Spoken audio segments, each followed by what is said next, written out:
What is the most iconic piece written for the viola in the 20th century? Well, that's a really, really easy question to answer. It's the Bartok Viola Concerto. Every viola player needs to know this piece. We need to listen to it. We need to understand it. There's a great recording of William Primrose, who the piece was written for, that he recorded, and it's beautiful. And there are a lot of people that play this piece. And if you play an orchestral audition, the best piece to play for any orchestral audition is probably the Bartok Viola Concerto. It's at least the most widely played. And so what is it about it? Well, it's a beautiful piece. It's got tons of color. It's virtuosic. It's written great for the viola. It's been through different revisions. Bartok actually never really finished it. That's a question for historians and things, so I'm not really going to get into that. But what is important is that it's melodic, it suits the viola beautifully, it's great, and so let's talk a little bit about it. The beginning of the piece starts with the viola playing. Sometimes in the concerto, as we know, there are introductions by the orchestra. Sometimes they're short, sometimes they're long. Here, there's no orchestral introduction.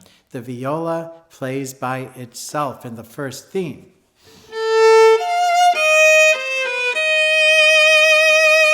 Like so. Now, when the viola plays that, I can only think of one word, and that is mystery. The viola has a mysterious sound, and so what I do is I love to play this starting up bow. There's several reasons for doing that. I'll get into that in just a minute. But when I play the open A string here on an up bow, it gives me a really good sense of mystery as to what is going to come next. And that's where I want the listener to want to hear more. I want them thinking to themselves, I want to hear more. What is coming next? And so playing that open A string brings me right there.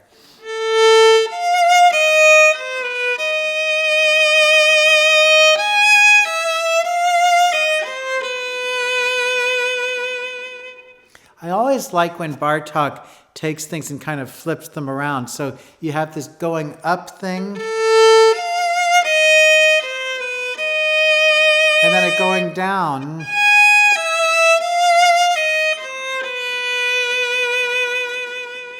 And that constitutes the first phrase. Why do I start up bow? A lot of people start down bow. Why do I start up bow? Well, the main reason is that I like the mystery at the beginning,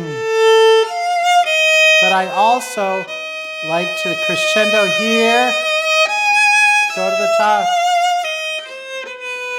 and come back.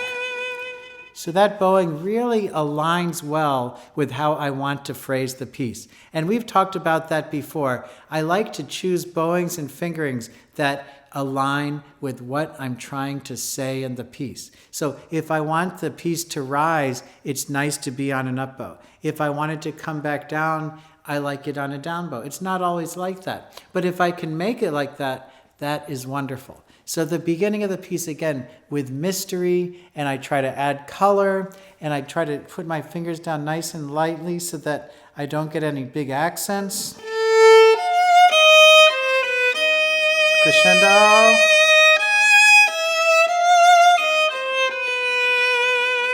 Now the next part is an acceleration written by Bartok in the music. And accelerando means that it gets faster and faster. He writes it by starting with quarter note triplets, going to eighth notes, going to regular triplets, and then going to 16th notes. And then he writes the word poco a poco accelerando. So basically, the accelerando is written in the music. I always tell people, if someone writes an accelerando by using the rhythm, then don't get faster, just play the rhythms. And that makes it a really good accelerando. I call it a double accelerando if you accelerate while the composer is making the notes accelerate. So that sounds something like this.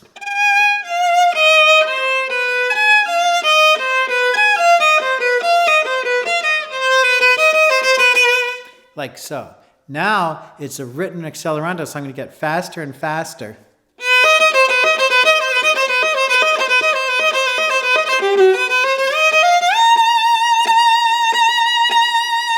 So it gets faster and faster up to there, and then we have a poco rubato.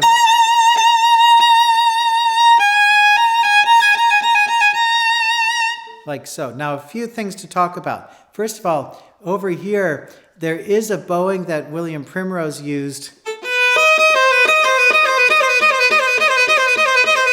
like that. I kind of don't do that. I like the bowing, the other bowing, the alternative, that has kind of a rhythm to it.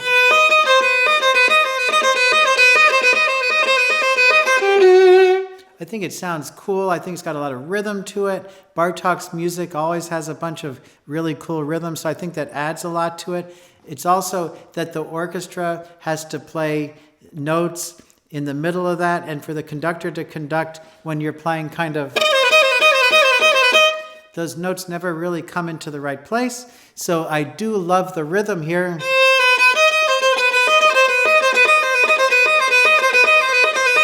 Like that. Bartok writes things a lot, these games and things like in the Romanian folk dances. And so I always think that this is kind of a spinning of one of those things where you whip and the little top goes spinning around and kind of crazy going around. So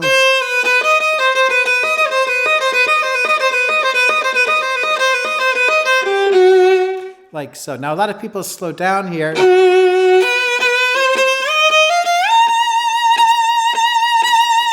I still think that's part of that accelerando, so I love to just run it right through. I think it's exciting. Now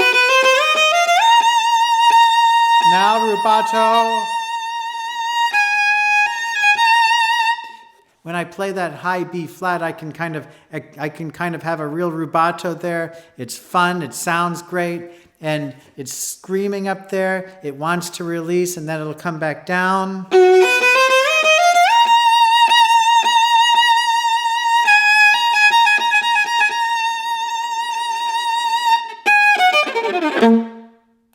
Like so. Now these notes, those notes are really cool because all they are the black notes on the piano. So if you just play the notes on the piano like this on the black notes, that's what you would get. It's really awesome. It has the word precipitato, which means to go really fast. And so when I play it like so, then when you stop, it's kind of abrupt. It has a little accent there on the last note, so I make sure that it kind of stops when I'm not supposed to stop.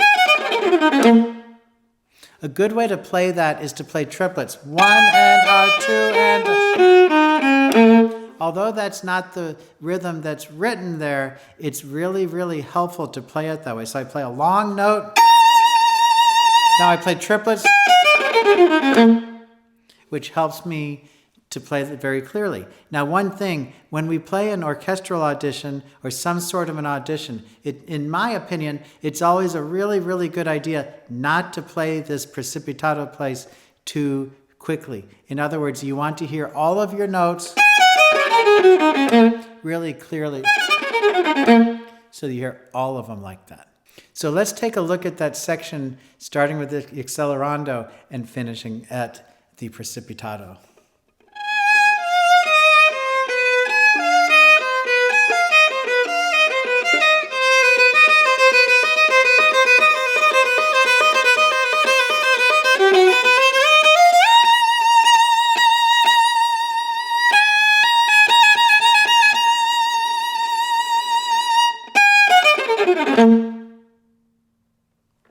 What an exciting piece. So the whole beginning is like that. That's what I wanted to go over today. And let me play it for you one time. You'll hear mystery, excitement, little game playing, and a burst at the end.